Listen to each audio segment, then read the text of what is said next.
I read my own mother's Mother's Day message in the family group chat, and my name was not in it. The glow from my phone cut through the locker room as the shift change buzzer screamed behind me. The air smelled like sanitizer and processed meals. My hands stung from cold metal, skin cracked beneath my gloves. Another night shift done. Another night of keeping things moving. My name is Emma Moore. I am 25. I work nights at a packaged meal processing facility outside Ashford, Indiana. It is not glamorous work, but it is honest. It keeps schools fed, hospitals running, and for a long time it kept my family afloat. After my dad died, someone had to stay. My siblings were already chasing polished futures. Daniel in healthcare, Claire in branding and marketing, Hannah on a policy track everyone liked to brag about. I stayed behind, picked up overtime, and helped cover the mortgage while my mother learned how to be a widow in public. To her, my steel-toe boots and factory badge meant one thing: failure. At a family barbecue 2 summers earlier, when a relative asked what I was doing with my life, my mother laughed and waved a hand like she was brushing away dust. "Emma is taking some time," she said. "Just helping out at a local place for now." She did not say factory. Later, by the drink cooler, she hissed, "Why can you not be more like your siblings?" "Do you know how this makes me look?" I swallowed it, like I always did. I told myself it was temporary, that if I worked hard enough, if I carried enough weight, eventually she would respect it. Mother's Day proved how wrong I was. I was sitting on a stack of pallets behind the loading dock, scrolling during my break, pretending I did not care if I heard from my family. My phone buzzed. More family group chat. I opened it expecting something generic. Instead, I saw my mother's message, carefully typed and perfectly cruel. "Mother's Day dinner tonight. Successful kids only. Daniel is saving lives. Claire is building brands people admire. Hannah has a real future. Proud does not even cover it. Dinner at 6:30. She tagged all 3 of them, not me. Reactions popped up immediately. Applause emojis. Hearts. Excited replies. No one asked where I was. No one noticed the gap. I stared at the screen until my eyes burned. In the dark reflection along the edge, I saw myself. Hair tucked under a cap, face pale from fluorescent lights, hands that looked older than they should have. This was not an oversight. It was an erasure. My phone rang. A video call from my mother. Her smiling contact photo felt like a dare. I let it ring out. A text followed. "Hope you understand. Tonight is about celebrating achievements. You know you're always part of the family. Always part of the family. Just not worth mentioning." The break timer buzzed. I slipped my phone into my pocket and went back inside. The line moved. Boxes stacked. The system kept running, but something inside me shifted. For the first time, I stopped asking how to make her proud. I started asking why I had given her that power at all. And standing there, surrounded by noise and cold steel, I realized this was not just a hurtful message. It was a line in the sand. The next move would be mine. The day after Mother's Day, my alarm went off at 4:30 a.m., like it always had. Same thin sound, same dark room, same uniform waiting on the chair. What was different was my first thought. I did not wake up wondering how to make my mother proud. I woke up wondering why I had spent so many years trying. I made coffee and sat at my small kitchen table, staring at the wall while the mug warmed my hands. Then I grabbed a notebook and drew a line straight down the middle of the page. On the left, I wrote "Stay connected." On the right, I wrote "Cut ties." Under "Stay connected," I listed the reasons that had kept me quiet for years. Holidays, family reputation, do not be the bad daughter. Maybe she changes. The list looked thin. Defensive, like it belonged to someone afraid of consequences. On the right, the words came faster.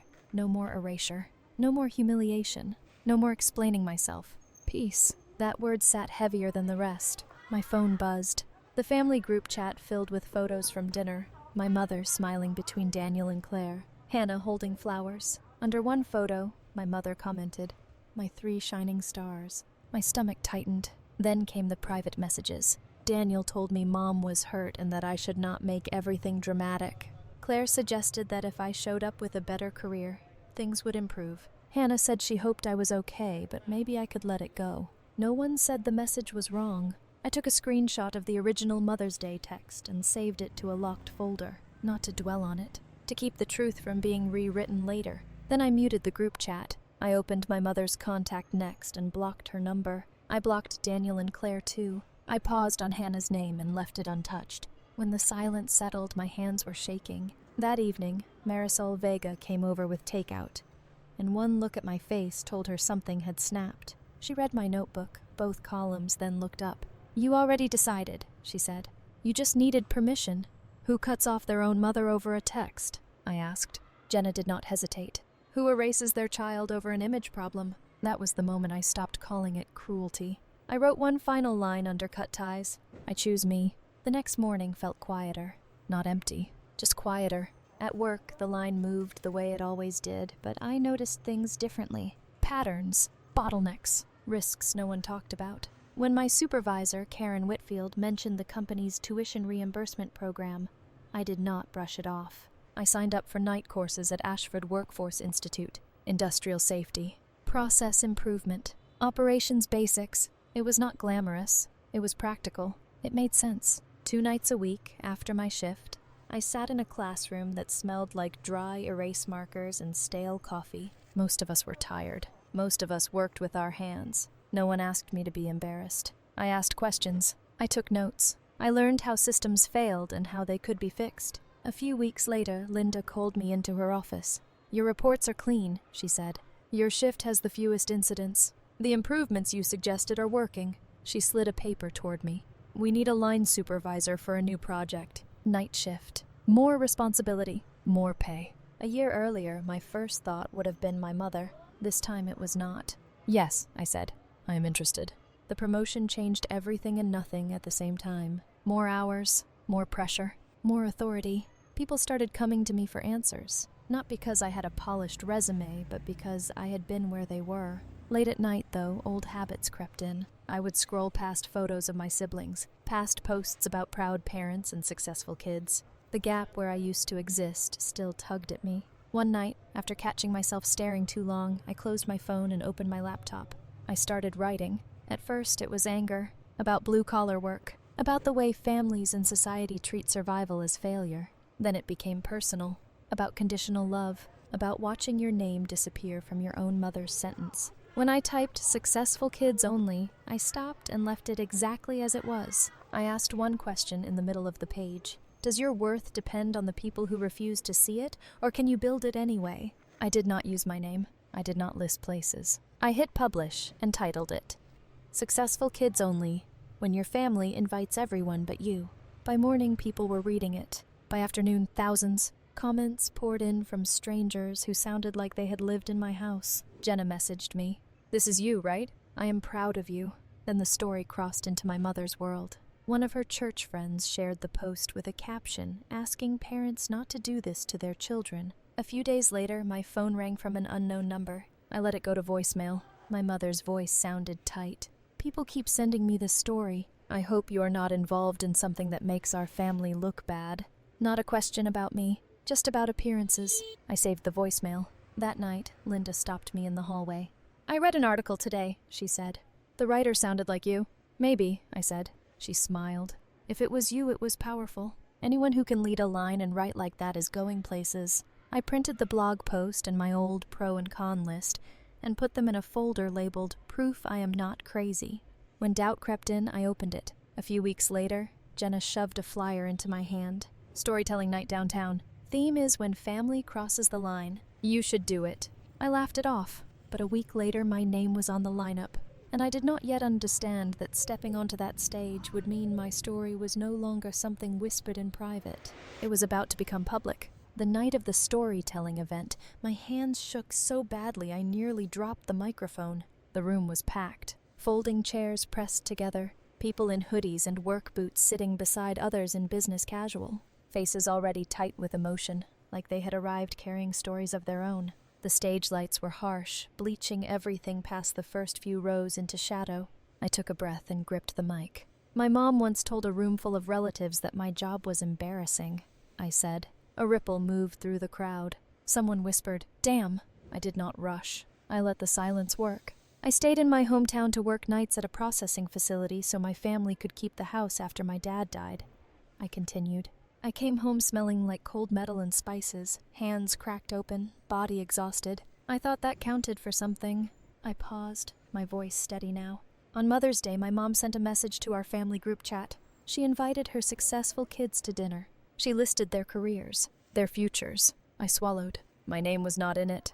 The reaction was immediate. Gasps. A woman in the front row covered her mouth. Someone shook their head slowly, like they had seen this exact scene before. I told them about the loading dock, the break timer buzzing, the way I refreshed the screen, waiting for my name to appear like a mistake that would be corrected. Then I said the words, "Successful kids only." The room went quiet in a way that felt heavy and shared. "I want to ask you something," I said. "Have you ever realized that your family only loves you on their terms? That the moment you stop making them look good, you disappear?" Heads nodded, some reluctantly, some fiercely. I talked about the list I made at my kitchen table. Stay connected versus cut ties. I talked about blocking my own mother and how it did not feel empowering at first. It felt like grief. The kind that sits in your chest and does not care how logical your decision is. And then, I said, I stopped trying to explain myself to people who had already decided who I was. I told them about the classes, the promotion, the blog I wrote late at night because the words would not leave me alone. I talked about strangers who understood me faster than my own family ever had. Near the end, my hands stopped shaking completely. I used to believe family was a debt, I said, that because they gave me life, I owed them silence. I know better now. I scanned the room, faces leaning forward, eyes wet. I can love where I came from and still walk away from the parts that were killing me. When I stepped off the stage, the room stood, not with wild applause, but with something deeper. Recognition. Relief. People came up to me afterward, one by one. A woman grabbed my arm and whispered, "I screenshotted my mom's text the day she uninvited me from Christmas." I thought I was crazy. "You are not," I told her, and I meant it. On the bus ride home, my phone buzzed non-stop. Tags, messages, clips from the event spreading online. Someone with a large following had reposted a video with the caption, "The successful kids only mom is why so many of us are in therapy." The comments were chaos and catharsis mixed together. Halfway down the thread, a familiar name stopped my thumb. Hannah Moore. She had written, "Sometimes the successful kids are just the ones who learned how to perform. The others are just trying to survive." My chest tightened. Later that week, Hannah texted me. "She saw it," she wrote. "People at church are talking. She says you are airing family business." I stared at the message before replying. "Maybe," I typed, "but maybe someone needed to hear it." That was the moment it clicked. This was not revenge. It was consequence. My mother had spent years controlling the story, polishing it for the right audience. Now there was a version she could not edit, and it was traveling faster than her explanations ever could. A few days later, an email landed in my inbox, an invitation to speak on a panel about workplace dignity and class. Another followed from a community group asking to reshare my writing. Doors opened that had nothing to do with my family name. At the plant, people treated me differently too. Not carefully, respectfully. They trusted me with their problems, their teams, their time. For the first time, my value was not up for debate. Through Hannah, I heard that my mother was unraveling, not dramatically, quietly, complaining that people were judging her, that they did not know the full story, that her daughter had embarrassed her. She never said she was sorry. She only said she had lost control. And standing in that strange space between grief and freedom, I realized something else. The story was no longer about her reaction. It was about what would happen when she finally needed something from me, because I knew that call was coming. And when it did, I would have to decide whether boundaries only mattered when they were easy. If you think the hardest part was speaking on that stage, stay with me. The real test came later, when guilt showed up dressed as responsibility. The call did not come all at once. It arrived in pieces. At first, it was Hannah mentioning it carefully, like she was testing the ground. Mom had been missing work. Her blood pressure was bad. The house needed repairs she kept postponing. The roof leaked again during a storm. I listened without interrupting, without offering solutions. Then one night, while I was sitting on my couch with my suitcase half packed for another work trip, Hannah called and said the words I had been expecting. "She wants your number," she said. "She says she needs to talk to you." I closed my eyes. "Why?" I asked, even though I already knew. There was a pause. "Bills," Hannah said. "Medical ones." "The house." "She heard you were doing well. Traveling. Speaking at events." There it was. Not "I miss you." Not "I am sorry." Not "I hurt you." Just need. Guilt rose fast and familiar like muscle memory. For a moment I pictured my mother alone in the house I grew up in. The living room dim. The walls a little more worn than I remembered. The version of me who had stayed behind, worked overtime, and kept things together stirred inside my chest. I took a slow breath. "What do you think I should do?" I asked Hannah. She was quiet longer than usual. "I think you already gave more than anyone ever counted," she said finally. "You stayed when Dad died. You helped when no one else was around." Mom never acknowledged that. "I do not think you owe her a rescue now." The word rescue settled something in me. "She is going to say you abandoned her," Hannah warned. "She is going to say you are cruel." "I am not cruel," I said. "I am finished." I asked Hannah to pass along a message instead of my number. "Tell her I hope she takes care of her health. Tell her I hope she finds support. Tell her I'm not stepping back into that role." A boundary stated plainly. No explanations to argue with. No wounds reopened. A few weeks later, a small package arrived at my apartment. No return address, but the handwriting was unmistakable. Inside was a jewelry box from my childhood and a letter. I read it standing at my counter. She never wrote "I am sorry." Instead, she wrote about intentions, about being misunderstood, about how I had embarrassed her by making private family matters public, about people at church whispering, about how differently they looked at her now. Near the end, she wrote, "After everything I did for you, the least you could do is help me in my time of need." There was a time when that sentence would have undone me. This time, I set the letter down and opened my notebook. On a clean page, I wrote, "Here is what is real." I listed facts, not feelings. I did not name her. I did not show her face. I told my story without humiliating her the way she humiliated me. I did not cause her health problems. I did not make people whisper. I carried this family when it mattered, even when it cost me. I read the list out loud until it felt heavier than the guilt. Then I folded the letter back into the box and put it away. Not destroyed, not obeyed. The only response I sent went through Hannah, word for word. "I hope you take care of your health and find the support you need. I am not able to step back into this role. I wish you peace." That was it. No debate, no apology tour, no return to a role that had hollowed me out. Hannah texted a few days later. "She cried," she wrote. "Then she said you were ungrateful. Then she told her friends you abandoned her." After a pause, she added, "She stopped asking for your number." It did not feel like victory. It felt sad, heavy, and calm. I learned something important then. Choosing yourself does not erase grief. It just stops the bleeding. I still miss the idea of a mother sometimes. I still had memories that softened and hurt at the same time. Those feelings did not mean my decision was wrong. They meant I was human. I wrote one last post about it. Not to expose her. To close the loop, I wrote about the package. About choosing not to let guilt dictate my future. About how you can hope someone heals without volunteering to be their medicine. I ended it with the truth that had taken me years to learn. Sometimes the kindest thing you can do for yourself, and strangely for them, is to step out of a role that was destroying you.